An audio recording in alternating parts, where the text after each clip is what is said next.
Hi everyone.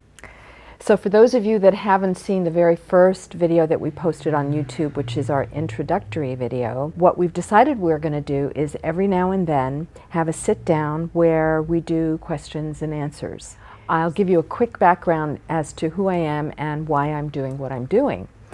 I started the way we wore in 1981 in San Francisco, and my evolution to actually owning a store selling vintage was something that was a necessity that turned into a hobby, that turned into a business, which honestly is the best way, because if you're passionate about something, I really feel that you're more guaranteed to be successful at what it is you venture out to do. So the retail store in San Francisco lasted 12 years, and after the 12 years I went underground and only did film and TV rentals.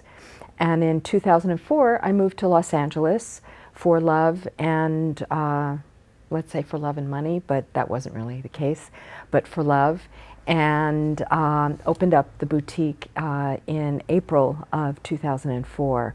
So we're fast approaching 40 years of my being in this business. And during the course of that time period, there's been an evolution in my taste, in what I carry.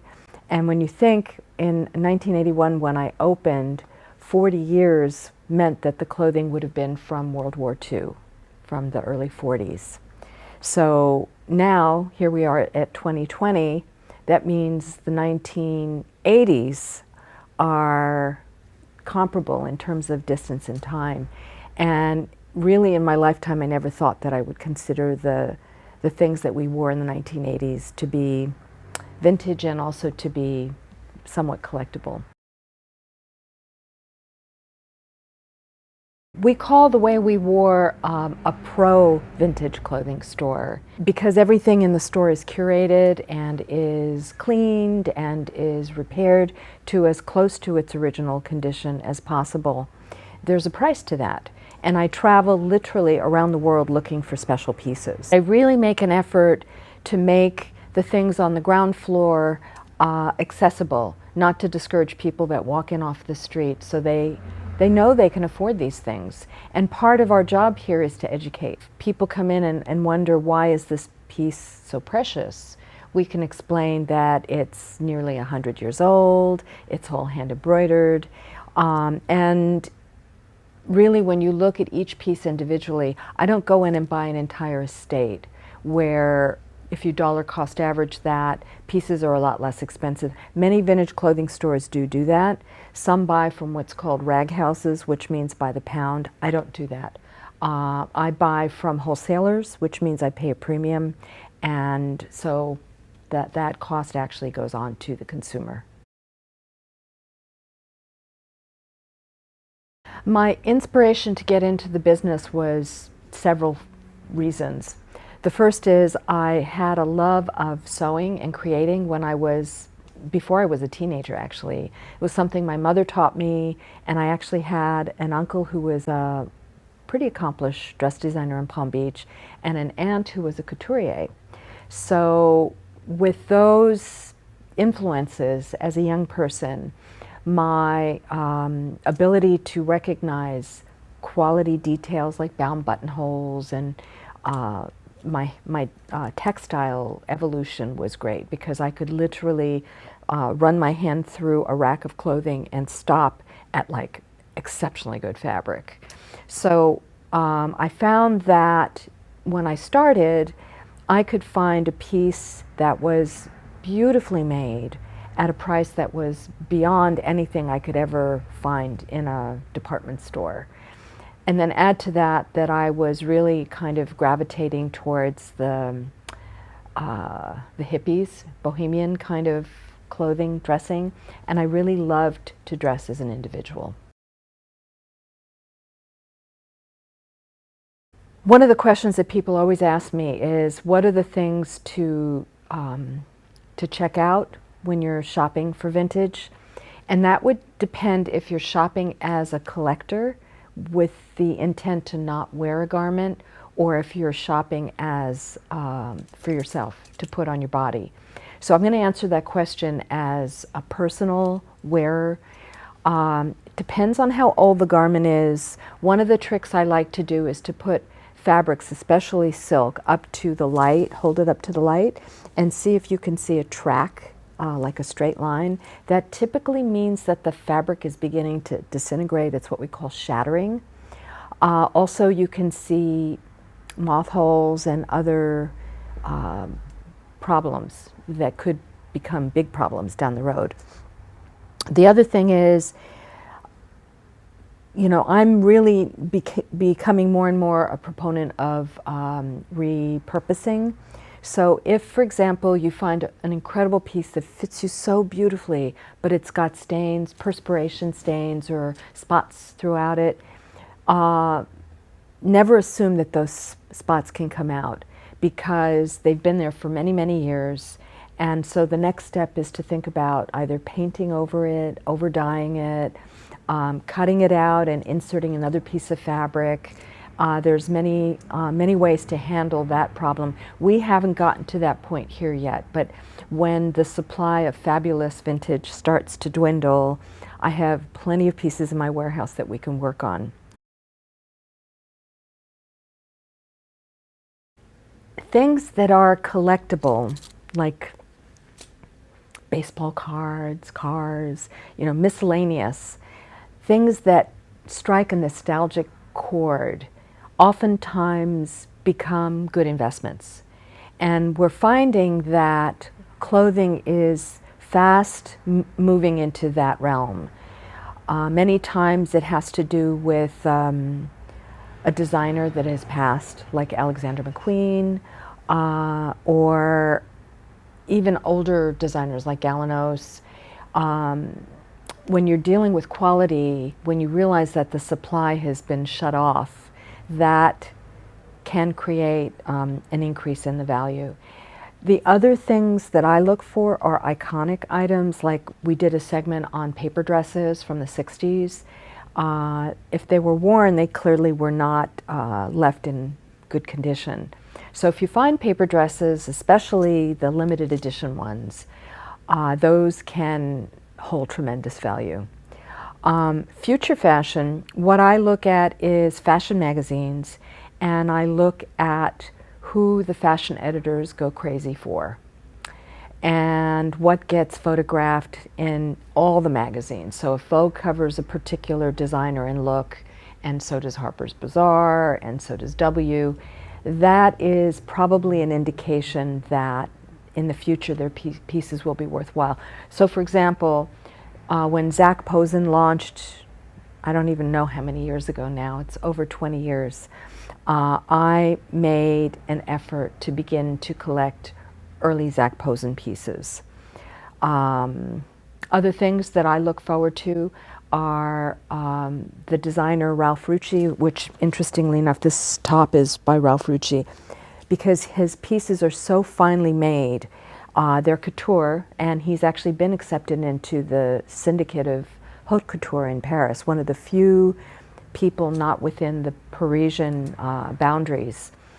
But quality can oftentimes infer and be a good indication of value. Everyone wants to know where I find my things, and it used to be in the early days when I was young and chipper that I was here, there, and everywhere. Back in the 70s, I used to shop at thrift shops because in the 70s you could find really incredible older pieces.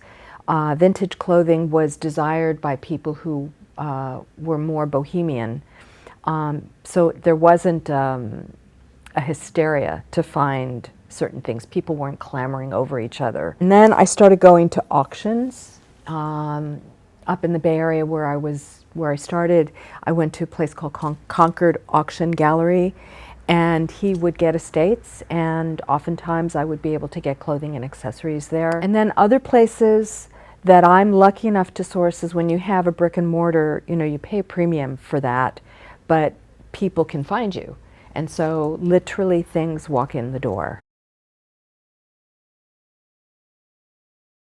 When I got started, there were very few places to research But I was lucky because I started at a time when many of the people that are, their clothing is now hanging in my store were still alive. And many of them came through my doors. So I learned from the people directly, like Adolf Schumann, who is the founder of Liliane, and even Zach Posen, you know, as young as he is. But with the internet, and there's so many books out there, and now there are websites like the Fashion Map, incredible secondhand book websites like abe.com. The best thing is, if you're lucky enough to have a good vintage clothing business in your area, don't be afraid to go in and ask a lot of questions, because most of us love the fact that people have an appetite for these things. The best thing I've ever found in terms of emotion is a piece that was designed by my late uncle. We didn't have any pieces of his in the family, and it was pretty emotional when I found that. I called my mom and told her, and we both cried. But in terms of value, the best reward I've ever had was purchasing a hat and a scarf by the amazing artist Sonia Delaunay, and researching it took me several years to actually get it confirmed by the estate of Delaunay. But that piece is worth low six figures, and that was a real thrill. I have quite a few favorite designers, but I'm going to focus on the ones that are no longer with us. First and foremost, Paul Poiret, because he was kind of the grandfather of the hippie movement. You know, he infused ethnic pieces and ethnic designs in his clothing. Also Madeleine Vianney, because she was an architect of fabric. She was the one to really first integrate bias cut into garments, which changed the silhouette and the fit in a way that is beyond and is being utilized by most designers today.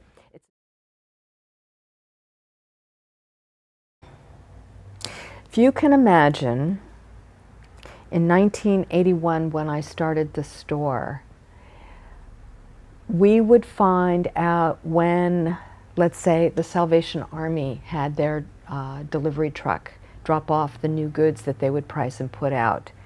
And there was, I'm telling you, there was a group of us that would stand by the roped off area and wait for Alma, bless her soul, to price things. And everybody had their own territory.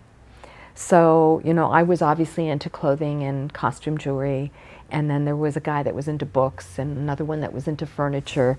So accessibility and availability was much, much more back then.